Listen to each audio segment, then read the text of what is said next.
신율의 뉴스 정면 승부 4부 시작합니다. 제가 늘 드리는 말씀이지만 유튜브 들어가셔서 YTN 라디오 구독해 주시고요. 신율의 뉴스 정면 승부 좋아요와 댓글 부탁드리겠습니다. 자, 오늘 신율의 뉴스 정면 승부 4부 이 중요한 얘기를 좀 해보려고 합니다. 이 최근 중국 전역에서 호흡기 감염병이 급속도로 확산하고 있다고 합니다. 근데 우리나라 환자도 좀 증가하고 있다고 하는데요. 이 감염병 이름이 뭐냐? 마이코플라즈마 폐렴이라고 합니다.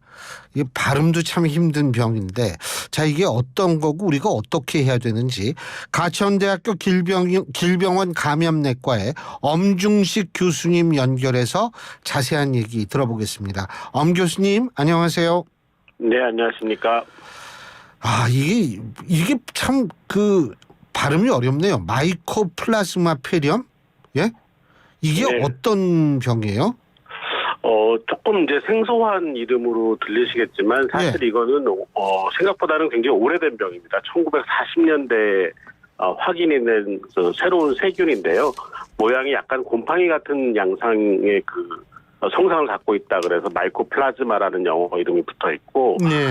주로 어린이 청소년을 대상으로 유행이 3년에서 7년마다 반복이 되고 있는 그런 병이고 생각보다는 굉장히 흔하게 볼 수 있는 그런 폐렴의 한 가지 종류라고 보시면 되겠습니다. 근데 이게 그러니까 이거는 연령 상관없이 전부 걸릴 수 있는 거죠?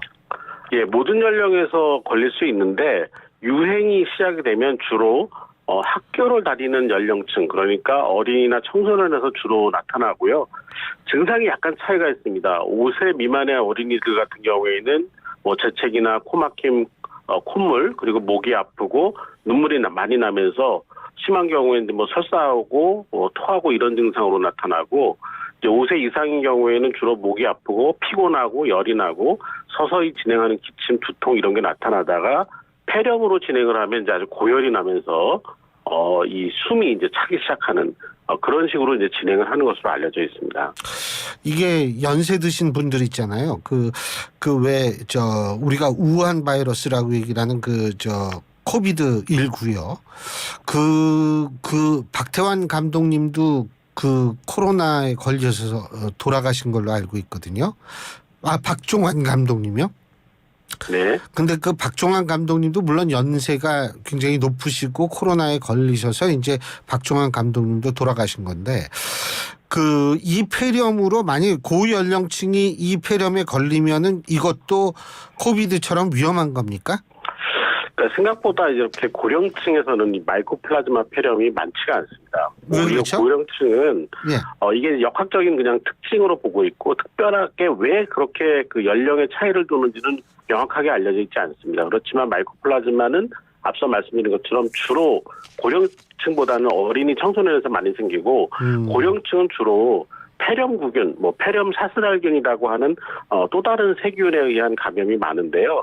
두 가지 다 이런 특징이 있습니다. 뭐냐 하면 인플루엔자나 코로나19처럼 상기도뿐만이 아니라 하기도를 공격하는 바이러스에 감염이 되고 회복이 될 때 이 호흡기 점막이 손상이 일어나는데 여기에 마이코플라즈마가 들러붙거나 아니면 폐렴 사슬알균 같은 균이 들러붙으면 세균성 폐렴이 되고 이게 폐혈증으로 진행하면서 사망하게 되는 그런 이 임상 경과를 거칠 수가 있습니다.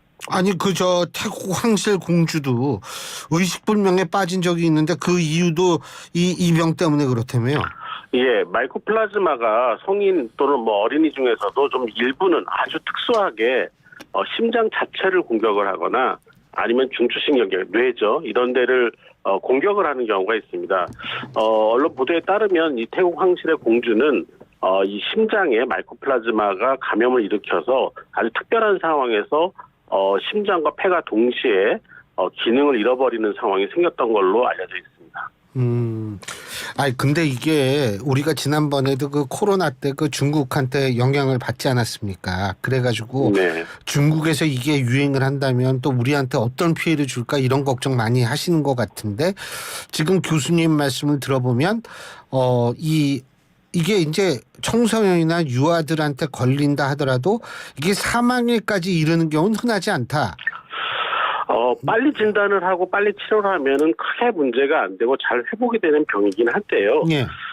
이게 워낙이 지금 이제 중국에서 유행이 많이 보도가 되고 있지만 특히 이제 중국 북부부터 남부로 쭉 겨울철이 되면서 내려가고 있는 유행 양상인데 예. 실제로는 우리나라에서도 이 마이코플라즈마 감염은 옛날부터 있었던 감염이고. 그러니까 이게 중국에서 꼭 온 게 아니다 이 말씀이시죠? 네, 그렇습니다. 이미 우리나라에 존재하고 있던 세균이고 이게 3, 4년에 한 번씩 이 정점을 이루면서 유행을 일으키고 있고 미국 같은 경우도 3년에서 7년마다 마이코플라즈마에 의한 폐렴이 유행을 일으키고 있고 이 과정에서 많은 해는 한 미국 같은 경우는 한 200만 명 정도가 걸린다 이럴 정도로 생각보다는 흔한데 이게 잘 알려지지 않는 이유가 뭐냐면 진단이 좀 쉽지가 않습니다. 이 세균 배양 검사나 아니면 유전자 검사를 통해서 검사를 확진해야 되기 때문에 이제 이게 이 개원의나 이런 데서는 잘 진행이 안 되기 때문에 진단이 잘 안 되는 것뿐이지 실제로는 오래전부터 우리나라에서도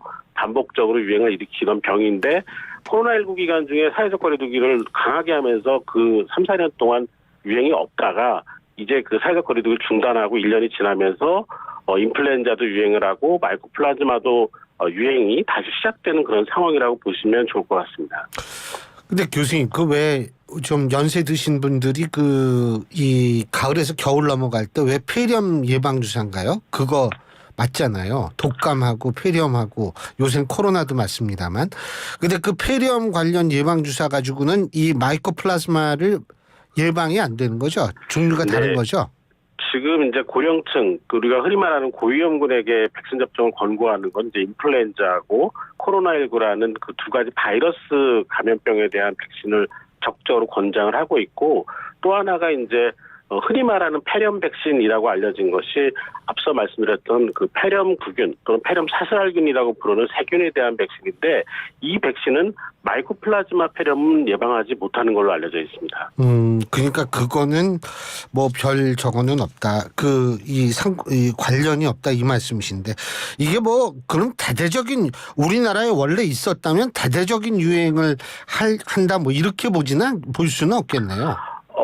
우리가 흔히 지금 경험했던 것 같은 팬데믹처럼 굉장히 급격하게 엄청나게 많은 사람들이 감염을 일으키지는 않겠지만 그래도 어린이 청소년에서 상당한 폐렴의 원인이 될 수가 있고 이제 지금 문제가 되는 것은 실제로 이런 어린이 청소년들이 폐렴과 같이 입원이 필요한 병이 생겼을 때 이 치료할 수 있는 의료진이나 병상이 그렇게 충분하지 않다라는 문제가 있고 또 앞서 말씀드린 것처럼 비교적 잘 낫는 병임에도 불구하고 조기 진단에서 빨리 치료를 하지 않으면 항생제요법을 적절하게 하지 않으면 상당히 고생을 할 수 있고 경우에 따라서는 사망하는 케이스도 나오기 때문에 그렇지 경각심을 갖고 봐야 되는 상황입니다. 약은 충분하죠 우리나라에?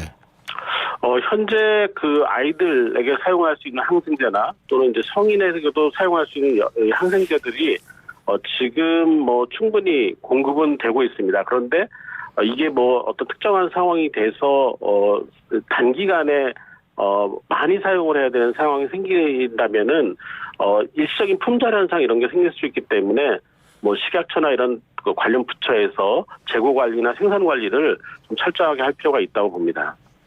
참. 그리고 교수님, 지금 코로나는 숫자가 안 나와서 그런데 아직 좀 걸린 사람 있죠? 지금 작년 9월 이후부터는 표본감시라고 해서 전국에 520여 개 의료기관에서 코로나19가 확진된 사람들 중심으로 표본감시라는 걸 하고 있습니다.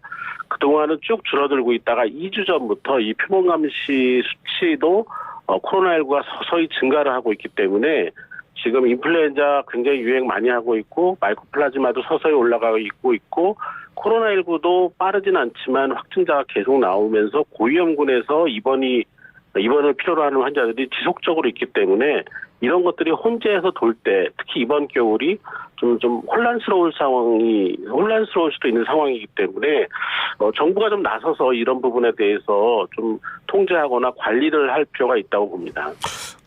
일단 통제 관리라고 하면 뭡니까? 마스크를 다시 쓰게 해야 된다는 이런 얘기인가요? 저는 개인적으로는 고위험군에 해당하는 그러니까 이런 인플루엔자나 코로나19 또는 마이코플라즈마나 폐렴알균에 의한 폐렴 같은 것들이 생겨서 이게 중증으로 진행할 수 있는 고위험군들 같은 경우는 현재 상황에서는 사람들이 많은 곳을 가급적 피해야 되고 또 어쩔 수 없이 그런 곳을 가야 된다면 마스크 착용을 하는 것을 강하게 권하고 있습니다.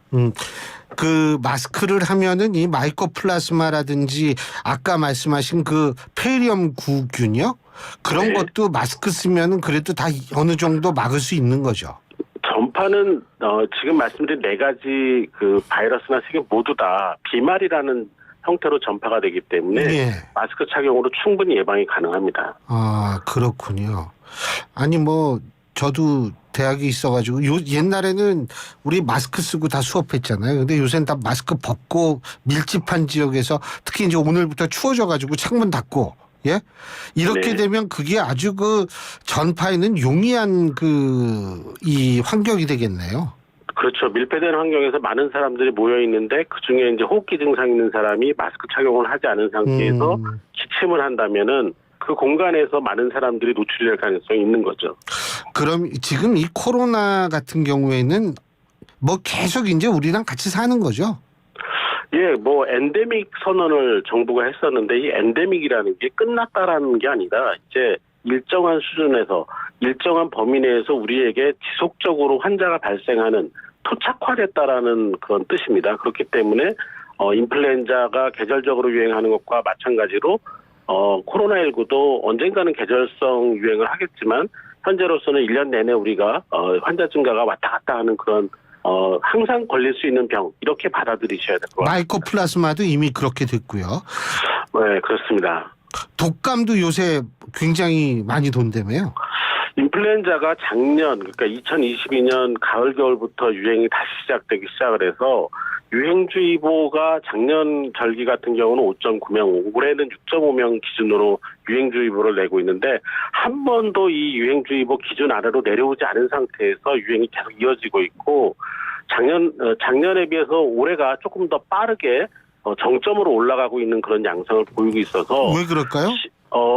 이게 특히 이제 지금 문제가 되는 거는 이 7세 전후의 어린이들 그리고 10대에서 역시 인플루엔자가 굉장히 유행을 하고 있습니다. 이게 이 연령대에서 백신 접종률이 굉장히 낮고 그리고 이 코로나19 팬데믹 기간 중에 거의 유행하지 않으면서 면역을 갖고 있는 인구 집단이 이 연령대에 굉장히 적습니다. 그러다 보니까 이 연령대에서 유행이 반복적으로 1년 내내 일어나고 있는 그런 상황입니다. 예, 알겠습니다. 교수님 오늘 말씀 잘 들었습니다. 고맙습니다. 감사합니다. 예, 지금까지 가천대학교 길병원 감염내과의 엄중식 교수였습니다.